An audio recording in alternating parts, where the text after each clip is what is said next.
Okay, and we're back. I just wanted to cover some things today. Uh, what I wanted to show you was something called an ammeter. Okay, now this is a DMM, a digital multimeter. Okay, you can get this from Harbor Freight for about $5, at least here in Arizona. Okay, now you have to understand how many amps these things take. Okay, apparently these things are a bit amp hungry. Okay. Now, what we have to do with the ammeter is you have to put it in series. Okay? How a voltmeter works is you put a voltmeter in parallel. Okay? But an actual ammeter you have to connect serially. In other words, the electrical power has to go through the leads on the digital multimeter. Now, to make sure that we're doing things safely, okay, you'll notice that we have 3 jacks here, okay. You usually run your red lead through this, okay, but since these little motors are power hungry, what we do, let's see if we can zoom in on it. You see how it says 10 amps here? This is what you set it to, is the high amp rating. Okay, then you transfer your lead from here where you usually have it to the special one. Okay, that's to handle the additional amps that we're going to have to be passing through this thing. Okay, so what we've done is we've hooked it up. Let's see if I can just, we've hooked it up to the 2 power alligator clips. Okay, and we pass it through in series. Okay, that means that the current is actually running through the meter. Okay, so we have the meter set up correctly. We've done the transfer, very important from a safety point of view. Okay, and we've set this to here. As you can see, it's on. Okay, and what we'll do is we will test from this rig here. Okay, this is, let me show you this. The last thing you want is one of these little motors jumping at you, or going all over the place. I basically bolted it to my breadboard. Okay, a lot of you might have seen the setup in previous videos. Okay, now these little motors are current hungry. Okay, now what we did was we checked the amp rating on our tablet. Okay, and it says output 5 volts at 200 milliamps. So the maximum we can go on this brick, assuming that the wiring holds up, is 2 amps. Okay, I thought it was 500 milliamps, but apparently it's 2,000 milliamps or 2 amps. Okay, so we cannot exceed 2 amps on this test.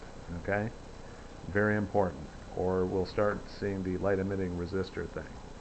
Okay, now what we've done is, you'll notice that these leads on the one that we used in the previous video aren't attached anymore. It's because we've attached them to the leads that I've extended from our test rig. Okay, let's power this up. I know you're sick and tired of me talking, so let's power this thing up.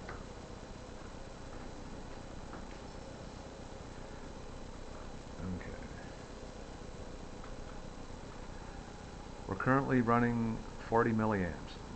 Okay, now that's pretty typical for this rig. This actually consumes something like 20 milliamps. Okay, really low power, and I've already tested on the electronic speed control and found out that the electronic speed control really takes next to no additional current, which is nice to know. Okay, so we've hooked it up, and I'm going to turn the gear.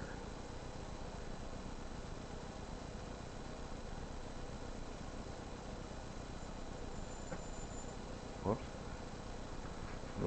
little technical error there. It hit the side of the foam board. Okay. Now what you need to do is you need to get good, okay, at reading your meter. Okay. That reading there means 230, 240 milliamps, okay, or 0.23 amps, okay. That means we can go up to the number 2 here, okay, because that indicates 2 amps. Talking about ratings, this is rated at 30 amps. It doesn't actually go through this, so we don't have to worry about that. So all we have to do is worry about the motor. Okay.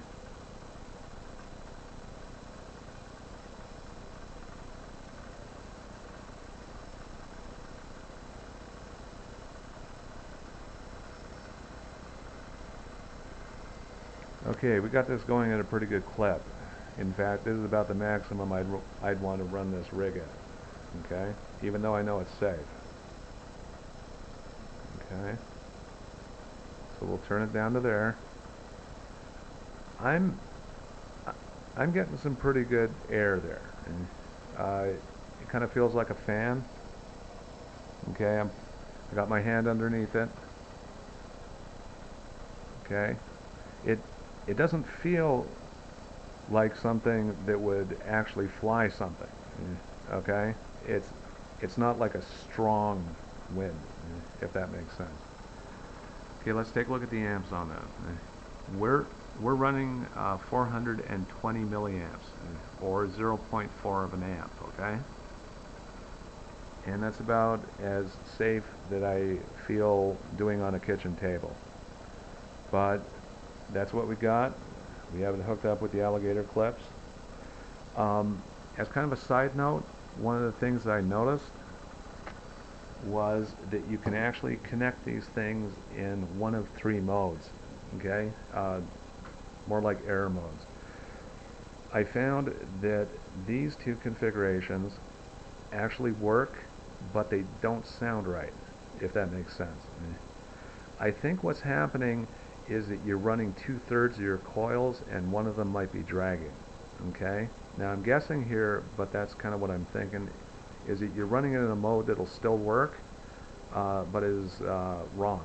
Okay, this is the one that sounds right. Okay, I basically hooked my red up to 1, black up to 3, and yellow up to 2. Okay, and I put some little pieces of tape on here. Okay, one of 3 modes. Either it goes ding ding ding ding ding ding ding, and you'll notice the prop kind of do this. Okay, what you do is you stop immediately.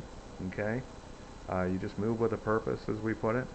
Okay, you basically turn your gear down to nothing. Okay, and that'll stop the motor, that'll stop the electronic speed control. Okay, if you do get these kind of intermediate modes, like this one and this one, where it still spins but it doesn't sound right, chances are it's not. What I'm thinking is that it's running off at 2/3 and pulling on 1. Okay, what you're looking for is the actual operational mode. Okay, you have to make sure it's going the right way, all of that good stuff. Okay, it's not something to be worried about, not something to be fearful of. Okay, all you do is just turn down your gear all the way down to 0. Okay, and that's the end of our presentation for today.